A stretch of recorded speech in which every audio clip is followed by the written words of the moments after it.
नमस्कार। BP competition academy में आप सबका स्वागत है। आज हम बात करेंगे भारतीय इतिहास के अगले पार्ट यानी पार्ट 3 की। पार्ट जो 3 है यानी भाग 3, इसमें हम प्रशासनिक राजधानी,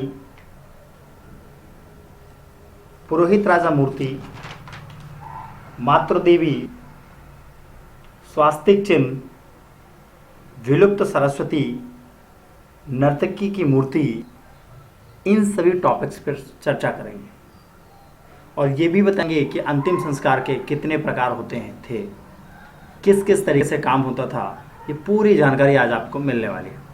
तो सभी लोग जुड़े रहें और कंटिन्यू क्लास करें। पूरी क्लासेस को बराबर अटेंड करना है, ठीक है। चलिए, बहुत अच्छी बात।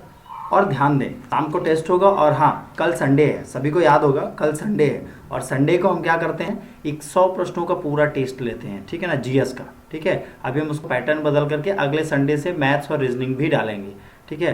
तो कल जो है हमारे जो इतने भी टेस्ट हुए हैं, क्लासेस नहीं, जितने भी टेस्ट हुए हैं, क्लासेस के नहीं हैं कल, ठीक है। जितने भी टेस्ट हुए हैं उन सभी टेस्टों से हम 100 प्रश्नों को छांटेंगे और क्या करेंगे, अगले टेस्ट में हम अटेंड करेंगे उनको, ठीक है ना। चलिए, तो स्टार्ट करते हैं। अब यहाँ पर बात कर रहा है प्रशासनिक राजधानी की। किसकी बात कर रहा है? प्रशासनिक राजधानी की। जब भी प्रशासनिक राजधानी की बात करा तो इसको दो भागों में बांट दिया गया। एक तो हो गई आपकी हड़प्पा सभ्यता, ठीक है। एक क्या हो गई, एक हो गई आपकी हड़प्पा सभ्यता, दूसरी हो गई क्या, मोहनजोदड़ो। जैसे ही हड़प्पा सभ्यता और मोहनजोदड़ो आती हैं, ध्यान देना, ये आपकी हड़प्पा सभ्यता हो गई और ये आपकी हो गई कौन सी, मोहनजोदड़ो। जैसे ही ये दोनों राजधानी आपकी होती हैं तो अब यहाँ बात ये समझने लायक है, ठीक है। बात यहाँ पर ये समझने लायक है, ध्यान से एक मिनट, ये चलिए। तो अब हम जब बात करते हैं हड़प्पा सभ्यता की, तो ये चूंकि सभ्यता के शहर हैं, दो शहर थे, एक का नाम था हड़प्पा, क्या नाम था, एक का नाम क्या था, हड़प्पा नाम था, ठीक है ना, और दूसरे का नाम क्या था, दूसरे का नाम था मोहनजोदड़ो। एक्चुअल पे स्टुअर्ट पिगट जो है, स्टुअर्ट पिगट महोदय ने इनको जुड़वा राजधानी भी कहा। क्या बोला है इनको, इनको जुड़वा राजधानी भी कहा है। किसको, हड़प्पा को और मोहनजोदड़ो। अगला अरबी शहर की बात कर लें तो एक मुल्तान है, दूसरा मंसूरा है। मार्टिन व्हीलर ने अरब शहर से तुलना की है इसकी। क्या किया है, मार्टिन व्हीलर ने अरब शहर से इसकी तुलना की है। ध्यान दीजिएगा, मार्टिन व्हीलर हैं वो इसकी तुलना कहाँ से किए हैं, अरब शहर से किए हैं। किसकी तुलना किए हैं, तो मुल्तान की और मंसूरा की। ये क्या, कौन से शहर हैं, अरबी शहरों की तुलना की है। फिर इसके बाद यदि पुरुषपुर ले, जिसको पेशावर बोलते हैं और मथुरा बोलते हैं। स्टुअर्ट पिगट में इसको क्या कहा है, कुषाण शहर से तुलना की। किसके शहर से, कुषाण शहर। तो यानी यदि सभ्यता, स्टुअर्ट पिगट ने सभ्यता के क्षेत्र में हड़प्पा सभ्यता और मोहनजोदड़ो दोनों के क्या कह दिया कि जुड़वा राजधानी है, ठीक है ना, दोनों क्या कह दिया, जुड़वा राजधानी है।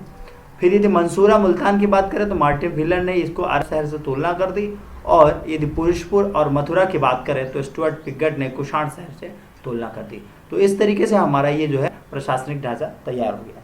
जैसे ही प्रशासनिक ढांचे को तैयार करते हैं तो हम क्या करते हैं, अगले अपने चैप्टर्स पे पहुँचते हैं और वो कहता है, ध्यान दीजिए, आप यहाँ पे समझते हैं। जब बात आएगी प्रशासनिक राजधानी की तो दो चीज़ समझना है। जो कालीबंगा थी, ध्यान देना, एक जो थी कालीबंगा, ठीक है, क्या था, कालीबंगा। कालीबंगा भी सैंधव साम्राज्य की तीसरी राजधानी थी। कालीबंगा, ठीक है ना, कालीबंगा, कालीबंगा जो थी वो सैंधव साम्राज्य की तीसरी राजधानी थी, तीसरी राजधानी थी, ठीक है। अब जब यहाँ पे ये तीसरी राजधानी हम बता दें आपको, यहाँ पर लकड़ी से बनी नालियों के अवशेष मिले हैं। किसके, लकड़ी, ठीक है ना, लकड़ी से बनी नालियों के अवशेष मिले हैं। समझ रहे हैं ना, लकड़ी से नालियाँ बनाई गई थी, उसकी जानकारी जो है यहाँ से मिली है, ठीक है। तो इस तरीके से हम क्या करते हैं, इनको समझते हैं। अब हम क्या करते हैं, अगले अपने स्ट्रक्चर पे चलते हैं। अगला एक स्ट्रक्चर है पुरोहित राजा मूर्ति। ये इतिहास में बहुत अहम भूमिका निभाते हैं पुरोहित राजा मूर्ति, ठीक है ना, ध्यान से समझना है इनको, ठीक है। अब क्या या इनके बारे में यदि कहा जाए तो ये जो मूर्ति है ये कांचली मिट्टी से बनी हुई है। ये जो मूर्ति बनी हुई है ये किस मिट्टी से बनी हुई है, तो ये कांचली मूर्ति से बनी हुई है। किससे, कांचली, कांचली मिट्टी से इनकी मूर्ति बनी थी। किसकी है, पुरोहित राजा मूर्ति की, ठीक है ना। अब इसमें पुजारी राजा को दाढ़ी करीने से सवारी गई है, ठीक है ना। इसके पुजारी राजा की जो दाढ़ी है वो किससे सवारी है, करीने से सवारी गई है, लेकिन इनमें मूछें नहीं है। ध्यान देना, इसमें महत्वपूर्ण बात यह है कि मूंछ जो है वो नहीं है पुरोहित राजा की, ठीक है। अब यह तिपतिया वाला साल ओढ़े हुए हैं, ध्यान दे रहे हो ना, ये तिपतिया वाला साल ओढ़े, मतलब 3 डिजाइन इस पर डली हुई है, देख रहे हैं आप। तो इस तरीके से ये जो है, अब ये मूर्ति जो है वो कहाँ मिली थी, एक बहुत बड़ा प्रश्न है। ये मूर्ति कब मिली थी, कहाँ मिली थी? तो ये मूर्ति जो है मोहनजोदड़ो की खुदाई करते वक्त, जी हाँ मोहन, ठीक है ना, मोहनजोदड़ो की खुदाई करते वक्त जो है यह मूर्ति मिली थी, ठीक है ना। कौन सी मूर्ति मिली थी? तो पुरोहित राजा मूर्ति की मूर्ति मिली थी, ठीक है ना। चलिए, जब पुरोहित राजा हमारे क्लियर हो जाते हैं तो अगले हम चलते हैं। अब अगला इसमें एक बात जानने योग्य बहुत महत्वपूर्ण है, ठीक है ना। चलिए मैं बता देता हूँ आपको, ठीक है। एक चीज़ यहाँ जानना है कि अंतिम संस्कार जो है, ठीक है, धर्मों की बात कर लें, ठीक है। एक तो हम धर्म की बात कर ले रहे हैं, तो पहले क्या थी? सैंधव सभ्यता थी, ठीक है ना। आप ध्यान दीजिएगा, जो सैंधव सभ्यता के नगरों की खुदाई है उसके जो अवशेष है वो कहाँ से मिलते थे? मंदिरों से मिलते थे, ठीक है ना। कहाँ से मिलते थे? मंदिरों से मिलते थे, सैंधव सभ्यता की। अब यदि मोहनजोदड़ो से संभवी मुद्रा में ध्यानरत योगी की प्रस्तुत मूर्ति पद्मासन मुद्रा की बात कर लें, ठीक है ना, तो यहाँ पे अनेक योगियों का अंकन था जिसने योग से परिचित करवाया। यदि यहीं पे हम बात करें अंतिम संस्कार की, ध्यान से समझना है आपको, ठीक है, यहीं से हम बात करते हैं अंतिम संस्कार की, ठीक है। तो अंतिम संस्कार जो है, ठीक है, ध्यान दिए, अंतिम संस्कार, चूंकि अंतिम संस्कार 3 तरह के होते थे, ठीक है। उस समय जो अंतिम संस्कार होते थे वो 3 तरह के होते थे सिंधु घाटी सभ्यता में, ठीक है। सिंधु सभ्यता में जो मर जाते थे, मृतक होते थे, उनके 3 तरह से संस्कार होते थे। नंबर 1, पहले का नाम होता था दाह संस्कार। कमेंट में बताइए दाह संस्कार क्या होता है, ठीक है, दाह संस्कार, ठीक है ना। दूसरा होता था पूर्ण समाधिकरण। जल्दी से, पूर्ण समाधिकरण, कमेंट में बताना है, पूर्ण समाधिकरण। और जो तीसरा संस्कार होता था, तीसरे संस्कार का नाम होता था आंशिक समाधिकरण। क्या नाम होता था? आंशिक समाधिकरण। अब हम इनको बारी बारी से समझेंगे। जब बात की जाती है पूर्ण दाह संस्कार की, ठीक है, ध्यान से समझिएगा। अब जब यहाँ पर बात कर दी गई दाह संस्कार की, तो ये जो दाह संस्कार है ये कहाँ है? ये किसकी प्रथा में है? हिंदू की प्रथा में है, ठीक है ना। हिंदू जो लोग थे वो इसका उपयोग करते थे, क्योंकि दाह संस्कार में क्या होता था? मनुष्य के शरीर का जो अवशेष है उसको क्या कर दिया जाता था? जला दिया जाता था, ठीक है। और उसके बाद जलाने के बाद जो भस्मावशेष यानी जो राख मिलती थी उसको क्या कर दिया जाता था? उसको ले जा करके उसको मिट्टी के पात्र में रख करके और वहीं पे दफना दिया जाता था दाह संस्कार में। समझ रहे हैं ना? यानी इंसान को जला देंगे और जो उनकी राख जो होगी उसको क्या करेंगे? मिट्टी के एक पात्र में रखेंगे और उसको दफना देते थे, ठीक है ना। अब क्या करते हैं? उसको बहाने ले जाते हैं, ठीक है ना, कुछ जगह दफनाते भी हैं। फिर इसके बाद दूसरी बात हमारी आती है पूर्ण समाधिकरण की। जब पूर्ण समाधिकरण की बात करें तो ये प्रथा जो है वो कहाँ से मिलती है? ये प्रथा मिलती है हमारे मुस्लिमों से, ठीक है, मुस्लिम समुदाय से ये प्रथा मिलती है, ठीक है। इस प्रथा की जानकारी मिलती है क्योंकि इसमें संपूर्ण शव को भूमि में दफना दिया जाता था, ठीक है। पूरा जो शव है बस मरने की देरी रहती थी, मृतक जैसे ही मृत शरीर मिलती थी तो उसको क्या करते थे? उसको जमीन में दफना दिया जाता, ठीक है ना। फिर इसके बाद अगला जो बात आती है वो आंशिक समाधान की आती है। आंशिक समाधिकरण की जब बात आ जाए तो इसमें जो मृतक का शरीर होता था, ध्यान से समझना, इसमें जो मृतक होता था जैसे ही मृत्यु हो जाए तो मृतक के शरीर को खुले में छोड़ दिया जाता था, जिससे जो पशु पक्षी होते थे, ध्यान दीजिएगा, जिससे जो पशु पक्षी होते थे, ठीक है ना, कौन होते थे? पशु पक्षी होते थे, ठीक है। जब ये लोग क्या करते थे? उस पूरी मांस को खा लेते थे तो हड्डियों के अवशेष बचते थे। किसके क्या बचती थी? हड्डी बचती थी। उस हड्डी को क्या किया जाता था? जब हड्डी बचती थी उस हड्डी को ले जाकर के दफनाया जाता था, यानी आंशिक समाधिकरण होता था। ये कौन सी विधि से मिलता है? तो ये जब हमने बताया कि दाह संस्कार हिंदू से मिला है, पूर्ण समाधिकरण मुस्लिम से मिलता है, तो आंशिक समाधान कहाँ से मिलता है? तो ध्यान दीजिएगा, ये पारसी से मिलता है, ठीक है, पारसी से, ठीक है ना। जो पारसी समुदाय के लोग थे वो आंशिक समाधिकरण करते थे, ठीक है। चलिए, तो अब हम चलते हैं अपने अगले चार्ट पे, ठीक है। अगला चार्ट हमारा क्या कहता है, ठीक है।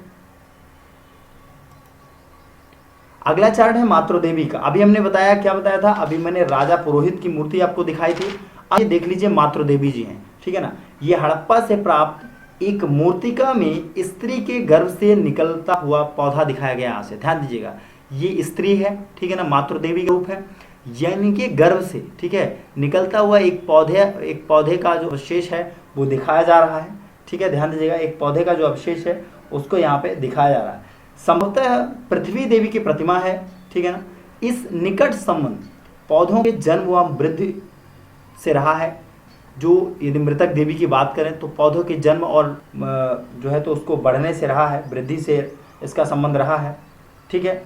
अब ध्यान दीजिएगा, जब ये बात क्लियर होती है तो चूंकि हड़प्पाई लोग इसे पृथ्वी की उर्वरता देवी मानते थे। ये जो मातृ देवी हैं, जो हड़प्पा कालीन लोग थे, ठीक है, इसको पृथ्वी की उर्वरता देवी के नाम से मानते थे। क्या मानते थे? पृथ्वी की उर्वरता देवी, ठीक है ना।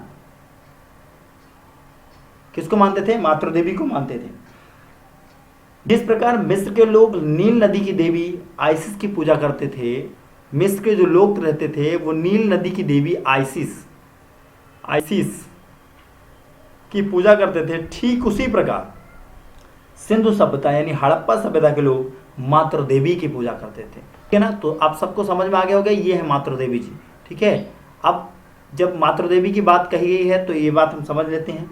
इसके बाद हमारा जो अगला जो प्रसंग होता है मातृ देवी के बाद, ठीक है, चूंकि इसमें भारत में चांदी के प्राचीनतम साक्ष्य मिले हैं, ठीक है ना। भारत जो है, ठीक है, यहाँ पर चांदी के, किसके? चांदी बहुत कम लोगों को पसंद है, ठीक है, ध्यान देना। सोना ज़्यादा लोगों को पसंद है, डायमंड हो गया, प्लेटिनम हो गया, गोल्डन हो गया, ठीक है ना। तो ये सारी चीज़ें हैं, खैर कोई बात नहीं, ठीक है। तो भारत में चांदी के प्राचीनतम साक्ष्य मिले हैं। हड़प्पा वासियों को चांदी की जानकारी थी। ये लोग राजस्थान की जावर और अजमेर खानों में चांदी प्राप्त करते थे। क्या करते थे? जावर और अजमेर खानों में चांदी प्राप्त करते थे। मुख्यतः हड़प्पा व मोहनजोदड़ो हेतु अफगानिस्तान व ईरान से इसका आयात होता था। कहाँ से होता था? अफगानिस्तान से होता था और ईरान से होता था, ठीक है। ईरान से इस तरह के जो धातु हैं उनका क्या होता था? आयात होता था, ठीक है, ईरान से। जब ये बात हमारे समझ में आ जाती है तो हम अपने अगले स्ट्रक्चर पे पहुंचते हैं और ये कहता है स्वास्तिक चिन्ह। ध्यान देना, स्वास्तिक चिन्ह जिसे आप लोग शुभ मानते हैं, ठीक है, बात को समझना है, हम सब भी मानते हैं शुभ। तो अब इसकी कहानी थोड़ा सा हमें समझते हैं, ठीक है। एक्चुअल पे ये जो स्वास्तिक चिन्ह है ये मोहनजोदड़ो से प्राप्त हुई थी, ठीक है। मोहनजोदड़ो की खुदाई हो रही थी, ठीक है, मोहनजोदड़ो की जब खुदाई हो रही थी तो वहाँ से इस तरह की धातु के अवशेष प्राप्त हुए थे, ठीक है, ध्यान देना। उस तरह की जो है ये धातु के अवशेष प्राप्त हुए थे। जब इस तरह के अवशेष वहाँ से प्राप्त होते हैं तो चूंकि स्वास्तिक का जो मुहर है, ठीक है, जो स्वास्तिक का अंकन है वो सूर्य पूजा का प्रतीक माना जाता था। उस समय क्या माना जाता था? सूर्य पूजा का प्रतीक माना जाता था। लोग जो है इस मुहर को करते थे पूजा, ठीक है। हिंदू धर्म में आज भी स्वास्तिक चिन्ह को जो है, ठीक है, मांगलिक चिन्ह माना जाता है। चतुर्भुज ब्रह्मा के रूप में इसको स्वीकार किया जाता है, यानी हर शुभ काम में जो है वो इस स्वास्तिक का यूज किया जाता है। ये मुहर जो है ये वास्तव में मोहनजोदड़ो से प्राप्त हुई थी। कहाँ से हुई थी? मोहनजोदड़ो से प्राप्त हुई थी, ठीक है ना। वहाँ से बहुत सारे, जैसे लिपि हो गया, लिपियों की भी बात कही गई है मोहनजोदड़ो में, ठीक है। अब जब लिपियों की बात कही तो थोड़ा सा हम समझ लेते हैं। एक्चुअल पे जो लिपि है, सिंधु लिपि के बारे में जब बात करें तो सबसे पहले जो विचार है वो अलेक्जेंडर के द्वारा दिया गया। किसके द्वारा दिया गया? अलेक्जेंडर के द्वारा इसका विचार दिया गया। अलेक्जेंडर ने 1873 में, कब दिया? 1873 में। अलेक्जेंडर ने 1873 में ये बताया कि ये जो लिपि है, ठीक है ना, वो ब्राह्मी लिपि से संबंधित है, ठीक है ना। जो यहाँ पर बात कही जा रही है वो पूरी लिपि जो है वो कौन सी लिपि से संबंधित है? तो यदि लिपि की बात करें तो उन्होंने बताया था किससे संबंधित है? ब्राह्मी लिपि से संबंधित है, ठीक है, ब्राह्मी लिपि से संबंधित है। जब ब्राह्मी लिपि को उन्होंने बात बताई, चूंकि सिंधु लिपि को पढ़ने का सबसे पहला प्रयास जो है, ठीक है, ये जो सिंधु लिपि है, ठीक है ना, इसको पढ़ने का जो सबसे पहला प्रयास है, ठीक है ना, ध्यान देना, जो पहला प्रयास है वो किसके द्वारा किया गया? L.A. वेडेल के द्वारा। किसके द्वारा किया गया? ध्यान से देखना, L.A. वाडेल के द्वारा, ठीक है, पहला प्रयास किया गया उसको पढ़ने का। कब किया गया था पहला प्रयास? ये बहुत बड़ा सवाल है। तो कब किया गया था? 1925 में किया गया था। ठीक है, 1925 में किया गया था। इसको पढ़ने का पहला प्रयास किया गया। ठीक है ना। इसकी जो जानकारी है वो क्षेत्रात्मक तरीके से मिली, ठीक है, और कुछ भाव चित्रात्मक तरीके से मिले। जैसे ये बात हमारी क्लियर होती है तो एक बात हमें जानना होता है कि सिंधु लिपि के जो नमूने मिले हैं वो अधिकांश नमूने जो है वो दाएं से बाएं लिखे गए हैं। कहाँ से? अधिकांश नमूने जो है वो दाएं से, ठीक है ना, दायां से क्या किधर लिखा गया है? बायां लिखा गया है। ठीक है, दाएं से बायां लिखा गया। और कुछ ऐसे भी, अब जो दाएं से बाएं लिखे गए हैं, ठीक है ना, तो कि दाएं से बाएं क्या लिखा जाता है? फारसी लिपि लिखी जाती है। ध्यान देना, फारसी लिपि के जैसा। ठीक है, फारसी लिपि के जैसा। फिर यदि बाएं से दाएं की बात करें, और अधिक कुछ जगह जो है वो कहाँ से मिला है? बाएं से दाएं के साक्ष्य में है। क्या मिले हैं? बाएं से दाएं के साक्ष्य मिले हैं। ठीक है, अब ये जो है बाएं से दाएं साक्ष्य मिले हैं, वो कौन सी लिपि हो गई? ब्राह्मी लिपि हुई। यानी वह भाषा जो क्या की जाती थी? बायां से दायां। समझ रहे हैं ना? जो इधर से लेकर के ये लिखी जाती थी बायां से दायां, वो लिपि कौन सी होती थी? ब्राह्मी लिपि होती थी। ठीक है, जैसे ये बात हम पता करते हैं तो इसके बाद हमारे पास एक सवाल आता है, जो एक बहुत बड़ा सवाल था, ज्योग्राफी में हमें पढ़ने को और डिटेल से मिलेगा। अभी हम इसको समझ लेते हैं, क्योंकि ये ऐतिहासिक घटना है विलुप्त नदी की। ठीक है, विलुप्त सरस्वती नदी की। ठीक है, विलुप्त सरस्वती नदी, वह नदी, वह सरस्वती नदी, ठीक है ना, जो क्या करती है? भारत के हृदय प्रदेश होकर के बहती थी। ठीक है, ध्यान देना, क्योंकि इसकी जो लंबाई है, ये नदी जो है ये कोई ऐसे नॉर्मल नदी नहीं थी। ठीक है, ये लगभग 1500 किलोमीटर, समझ रहे हैं आप? 1500 किलोमीटर जो है इस नदी की जो है वो लंबाई थी। और ये नदी 3 मीटर से लेकर के 15 मीटर तक चौड़ी भी थी। जब इसको जो है सरस्वती नदी की जब बात करें तो इसका एक नया शोध अभी किया गया 5 मई 2015 को। ठीक है, कब किया गया? 5 मई 2015 को इसका शोध किया गया। जब 5 मई 2015 को इसका शोध किया गया, ठीक है, कब किया गया? 5 मई 2015 को इसका जो खोज किया गया, इसका फिर से नया शोध किया गया। ठीक है ना, जो कुरुक्षेत्र विश्वविद्यालय द्वारा इसको अस्तित्व में प्रामाणिकता की पुष्टि की गई। और यह नदी भूमि से 60 मीटर नीचे विलुप्त हो गई। ठीक है ना, ऐसा बताया गया कि ये जो नदी है ये भूमि से जो है 60 मीटर नीचे विलुप्त हो गई। विद्वानों का, अनेक विद्वानों का कहना है, ये देख रहे हैं आप, ये नदी आई है, ये हरियाणा का क्षेत्र है, ये दिल्ली है अपना। ठीक है, और ये क्या है? भगवानपुरा है, ये पंजाब है, यानी पाकिस्तान वाले इलाका है, ये भारत है, यहाँ पे ये राजस्थान का क्षेत्र है, ये इधर पाकिस्तान का क्षेत्र है। ठीक है ना, यानी हरियाणा होकर के ये नदी गुजरी थी। ठीक है, ये देख रहे होंगे आप, ये चेनाब का क्षेत्र है। ठीक है, और ये झेलम नदी है। तो जब हम इसके बहाव के क्षेत्र की बात करें तो विद्वानों का मत है कि यह अदृश्य रूप से गंगा व यमुना के साथ त्रिवेणी संगम इलाहाबाद में मिलती है। ऐसा इसके बात कही गई इसके लिए। ठीक है, क्या कही गई है कि त्रिवेणी संगम और यमुना दोनों में जाकर के ये इलाहाबाद में मिल जाती है। जैसे ही ये बात हम करते हैं तो चूंकि जब ये हमें औसतन यदि इसकी गहराई बात करें तो लगभग ये 5 मीटर गहरी भी है। कितनी? लगभग ये 5 मीटर जो है यह नदी गहरी भी थी। ठीक है, चूंकि विलुप्त हो चुकी है। 120 वर्ष पहले यदि हम बात करें, अब ध्यान से समझिएगा, यदि हम बात करें इसकी तो 120 वर्ष पहले, कितने वर्ष पहले? 120 वर्ष पहले, यानी कब? 1893 में। 120 वर्ष पहले यानी 1893 में एक अंग्रेज इंजीनियर ओल्डहैम ने ये विचार और खोज शुरू की। इस नदी की सूखी घाटी से गुजरने के दौरान कई बिंदुओं पर विचार करने के बाद उन्होंने ये परिकल्पना की कि संभवतः यह स्थल जो है वो संभवतः प्राचीन सरस्वती नदी घाटी का है।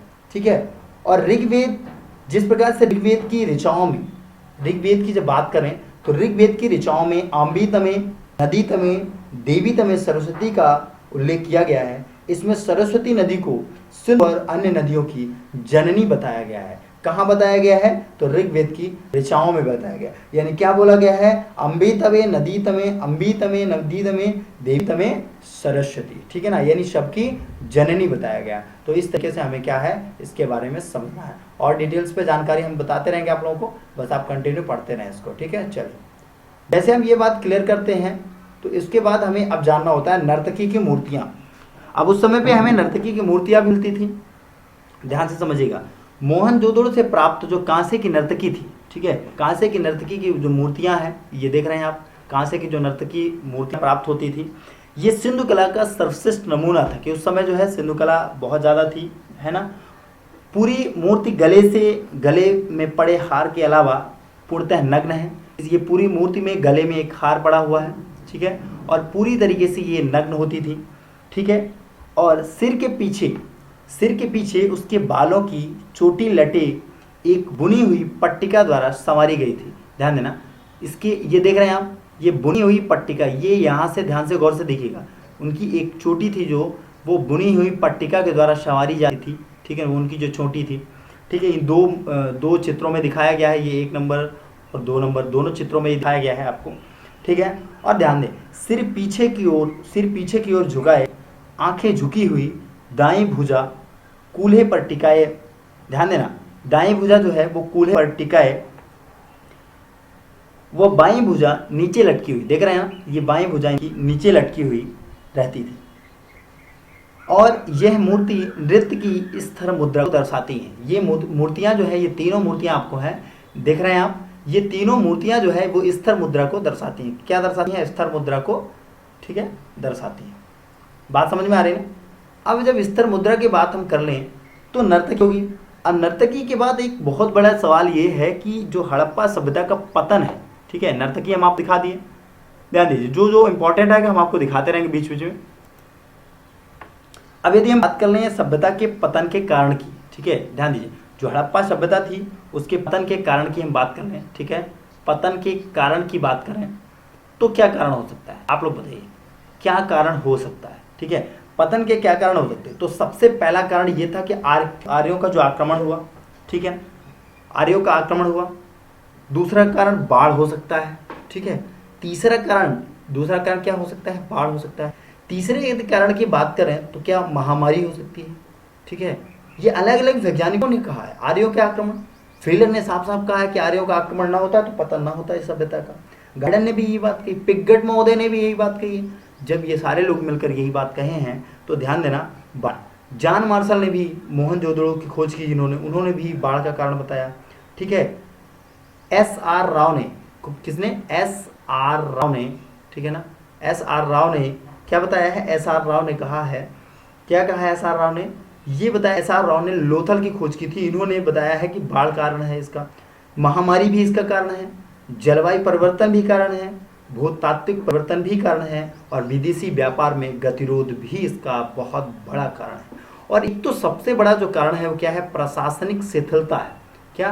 प्रशासनिक, ठीक है ना, शिथिलता है, प्रशासनिक शिथिलता इसका बहुत बड़ा कारण है। प्रशासनिक शिथिलता जो है इसका बहुत बड़ा कारण है। तो इस तरीके से हमको इनको समझना है। चलिए अब क्या करते हैं, जब ये बात हमारे समझ में थोड़ा सा आ जाती है प्रशासनिक शिथिलता वगैरह, तो हम चलते हैं हड़प्पा कालीन नगर के। अब ये हड़प्पा काल के हमारे नगर थे, ये बहुत फैले हुए नगर थे, देखिएगा ध्यान से समझिएगा, ठीक है। ये हमारा नगर था। अब रोपड़, यहाँ पे सबसे पहले हम नगर आपको दिखा रहे हैं, ध्यान से देखिएगा। ये है आपका मांडा के हमने बताया था अभी आपको एक दिन मैपिंग करके कि मांडा है उत्तरी इलाका था, ठीक है। और जब हम भारत के हड़प्पा सभ्यता की बात करें तो 4 गांव में मैंने बांटा था, दैमाबाद, सुतका गैंडोर, मांडा और आलमगीरपुर, ठीक है। आप ध्यान देगा, ये चारों पॉइंट जो आप उस दिन मैंने आपको ये इस फॉर्मेट में हमने बताया था, एक प्लस के फॉर्मेट में, आज आपको मैप पे दिखा रहा हूँ, ध्यान से समझिएगा, ठीक है। अब जब मैंने बताया था कि सुतका गैंडोर क्या था, ठीक, कहाँ था? पाकिस्तान में मैंने बताया था, ठीक है। फिर इसके बाद मांडा भी बताया था, इसके बाद आलमगीरपुर भी बताया था, और इसके बाद दैमाबाद भी बताया था, ठीक है ना। इसके पहले लेक्चर अपलोड है, वहाँ जाके देख लेना, ठीक है। अब जब यहाँ पे ये रोपड़ है, रोपड़ देख रहे हैं आप, ये रोपड़ देखिए, अच्छे से ध्यान से समझिएगा, रोपड़। अब रोपड़ के बारे में आपको बता दूं तो ये जो है सतलुज नदी, यहाँ से देखिए एक नदी निकल रही है, सतलुज नदी, ठीक है, ध्यान से समझिएगा। यहाँ से देखिए सतलुज नदी के बाएं तट पर है। कहाँ है? सतलुज नदी के जो है वो किधर है? बाएं तट पर ये है, ठीक है। कौन क्या है? रोपड़ बसा हुआ है। स्वतंत्रता प्राप्ति के बाद 1950 में, ध्यान से समझना, एक मिनट में कलर चेंज कर दूं, ठीक है। चल, स्वतंत्रता जब प्राप्त हुई यानी 1950 में, कलर,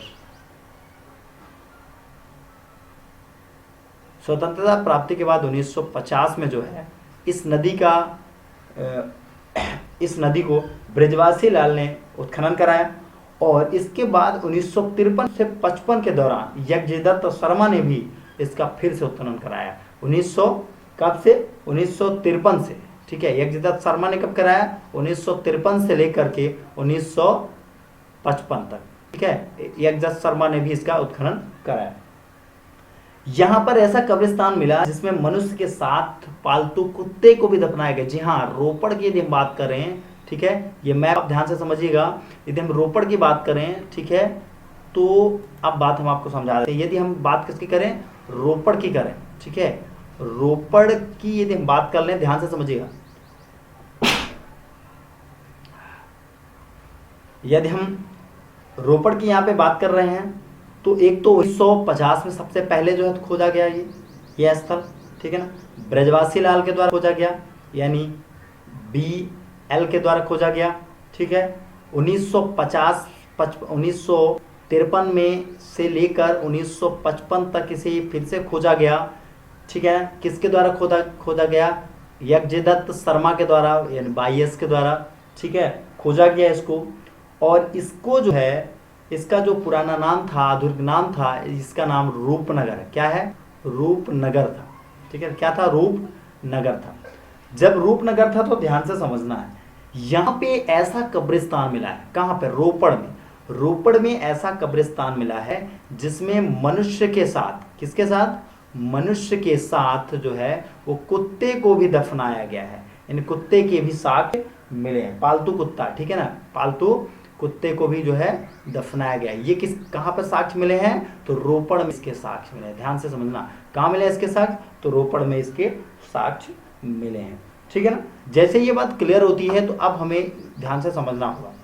जब रोपड़ के साक्ष्य क्लियर होते हैं तो अब हम ये समझते हैं दूसरा शहर मैं आपको बता दूं। दूसरा शहर था इसमें हड़प्पा देख रहे हैं आप। दूसरा जो शहर था हड़प्पा, यहाँ पे हड़प्पा आपको दिख जाएगा। ये दूसरा एक शहर था जो महत्वपूर्ण शहर था, हड़प्पा। अब हम आपको हड़प्पा की बात बता दें, ठीक है। हड़प्पा की कहानी कुछ इस तरह से थी, ठीक है। हड़प्पा की यदि हम बात करें तो यहाँ पर की जो सबसे पहले खोज है चार्ल्स मेसन के द्वारा की गई। किसके द्वारा? चार्ल्स मेसन के द्वारा इसका सबसे पहले उल्लेख 1826 में किया गया, ठीक है ना। और ये जो हड़प्पा सभ्यता थी वो रावी नदी के बाएं तट पर थी। कहाँ थी? रावी नदी के बाएं तट पर थी, ठीक है। रावी नदी के कहाँ थी? बाएं तट पर थी, ठीक है। जैसे ये बात हमारी क्लियर होती है कि बाएं तट पर थी, तो क्षेत्रफल की दृष्टि से जो है सिंधु सभ्यता का दूसरा सबसे बड़ा स्थल था दुर्ग टीला को व्हीलर ने माउंट एबी नाम दिया था। क्या दिया था? दुर्ग टीला को व्हीलर ने माउंट एबी नाम दिया था, ठीक है। क्या नाम दिया था? माउंट एबी नाम दिया था, ठीक है ना। तो इस तरीके से हम ये हड़प्पा को पढ़ लेते हैं। हड़प्पा के बाद यदि हम बात करें तो एक बनावली क्षेत्र हमको मिलता है पढ़ने को। एक क्षेत्र मिलता है, बनावली मिलता है पढ़ने को हमें, ठीक है। हड़प्पा के जस्ट नीचे, ठीक है, मैं दिखा देता हूँ आपको, एक मिनट, ठीक है। ये हड़प्पा है आपकी, ठीक है। हड़प्पा के जस्ट नीचे एक बनावली, ये देख रहे हो आप, ये बनावली क्षेत्र मिलता है, ठीक है। अब बनावली क्षेत्र की जब बात करें तो इसको ध्यान से समझना है आपको, ठीक है। चलिए, बनावली क्षेत्र की जब बात करते हैं हम, ठीक है, तो इसे समझिए। बनावली सरस्वती नदी के किनारे यह स्थित है, ठीक है। और इसे अग्नि वेदिकाएं यहाँ से मिली हैं, मकानों में अग्नि वेदिकाएं भी मिली हैं, ठीक है ना। और जल निकास प्रणाली का यहाँ पे अभाव था। जल निकास के यहाँ पर कोई भी साक्ष्य बनावली से नहीं मिले हैं, ठीक है ना, ध्यान देना। अब जब जल निकास के कोई साक्ष्य नहीं हो तो बात को समझना है। अगला जो मिलेगा एक कालीबंगा मिलेगा हम लोगों को, ठीक है, ध्यान देना। अगला क्या मिलेगा? कालीबंगा। कल मैं क्या करूँगा, ध्यान से समझिएगा, कालीबंगा। कल मैं एक फोटो आपको खींच करके लगा दूंगा, ग्रुप में भेज दूंगा, स्टेटस पे लगा दूंगा, आप लोग देख लेना वहां से, ठीक है ना। कि जो लोग नहीं जुड़े हुए तो ये नंबर है, वहां से अपना नाम लिख के भेज देंगे तो हम उनको जोड़ देंगे, ठीक है। ग्रुप में सभी लोगों का सेपरेट ग्रुप बना है, लड़कियों का अलग, लड़कों का अलग, ठीक है, अलग अलग। तो ध्यान से समझना। अब इसमें हम एक चीज आपको भेजेंगे कि हड़प्पा कालीन जो स्थल है, ठीक है ना, लगभग 15 स्थल है। ये स्थल कौन कौन से हैं, इनके उत्खनन कैसा कैसा किया गया, कौन कौन से वर्ष में किया गया, वर्तमान क्षेत्र क्या है, कौन कौन सी नदियां यहाँ से थी, और कौन कौन से साक्ष्य प्राप्त है, ये सारी जानकारी जो है एक चार्ट हम आपको दे देंगे, वहां से आप लोगों को मिल जाएगी। तो सभी लोग जुड़े रहें, पढ़ते रहें, ठीक है, और ध्यान से समझते रहें। तो यहाँ पे हम कालीबंगन की बात कर लिए, मोहनजोदड़ो जैसे हो गया, मोहनजोदड़ो हो गया, यहाँ पे मलेरिया के साक्ष्य मोहनजोदड़ो से ही प्राप्त हुए थे। चन्होदड़ो हो गया, धौलावीरा की बात कर लें हम, ठीक है, या सुरकोटदा की बात कर लें, लोथल की बात कर लें, रंगपुर की बात कर लें। ये सारी जानकारी जो है कल हम उस चार्ट में अपलोड कर देंगे, स्टेटस भी लगा देंगे, ग्रुप में भी डाल देंगे। जो लोग नहीं जुड़े हैं इस नंबर पे अपना नाम लिख के व्हाट्सअप कर देंगे, या फिर ये बीपी कंपटीशन एकेडमी की वेबसाइट है, यहाँ पर जाकर के अपना इंक्वायरी फॉर्म सबमिट कर देंगे, तो वहाँ से हम उनको ऐड कर देंगे, ठीक है ना। चलिए, बहुत बहुत धन्यवाद। अभी 8 बजे जो है टेस्ट होगा, आप लोग सभी लोग टेस्ट अटेंड करिएगा, ठीक है, और सभी लोग अच्छे से पढ़ाई करिएगा। कल संडे है, सबका एक साथ टेस्ट होगा, ठीक है, कल संडे है, सभी लोगों का एक साथ जो है टेस्ट होगा। सभी लोग संडे का इंतजार करें और अच्छे से अच्छा नंबर लाने की कोशिश करें, ठीक है। जितने टेस्ट हुए हैं बस उन्हीं में से 100 प्रश्न छाट के टेस्ट होंगे। क्लासेस जो हुई हैं उनके टेस्ट नहीं होंगे, ठीक है, ध्यान देना। जो टेस्ट हुए उन्हीं बस के टेस्ट कल होंगे। अगले संडे को क्लासेस के भी टेस्ट होंगे, और अगले संडे को हम पैटर्न भी चेंज कर देंगे, मैथ्स का, रीजनिंग का और जीएस का, तीनों का क्लास करेंगे, ठीक है ना। चलिए, धन्यवाद आप सबको।